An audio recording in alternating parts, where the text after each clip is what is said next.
हे ईश्वर, कैसी है ये तेरी माया। हे ईश्वर, कैसी है ये तेरी माया।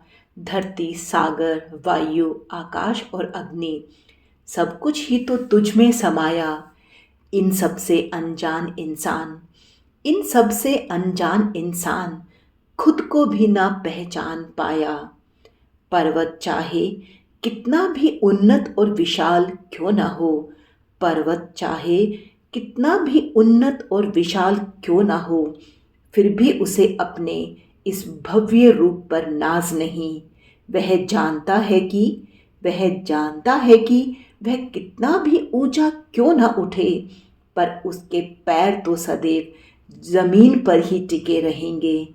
नदी चाहे कितनी भी शांत और उग्र क्यों ना हो, नदी चाहे कितनी भी शांत और उग्र क्यों ना हो, पर वह तनिक भी अपने वेग पर अभिमान नहीं करती।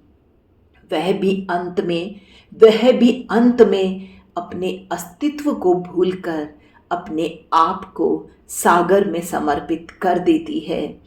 चांद भी कितना ही सफ़ेद और सौम्य क्यों ना हो, चांद भी कितना ही सफ़ेद और सौम्य क्यों ना हो, वह भी अपनी चांदनी पर इतराता नहीं।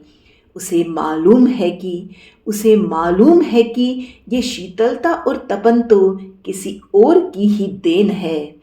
फूल भी कितने ही सुगंधित और रंग बिरंगे क्यों ना हो, फूल भी कितने ही सुगंधित और रंग बिरंगे क्यों ना हो, अपने रंग रूप पर कभी वो इटलाते नहीं। वो भी अपनी वो भी अपनी पल भर की जिंदगी को जीकर अंत में मिट्टी में ही मिल जाते हैं। प्रकृति की हर चीज प्रकृति की हर चीज कायदे और कानून पर टिकी है। फिर मनुष्य ने क्यों नहीं उससे यह सीख ली है। सहिष्णुता और समत्व का भाव भूलकर झूठे अहम में जीवन बिताता है। क्या उसे मालूम नहीं जिसने जीवन दान दिया है वह एक झटके में सब ले जाएगा। नाम रूप धन दौलत और परिवार सब यहीं धरा रह जाएगा। खाली हाथ आया था और खाली हाथ ही चला जाएगा।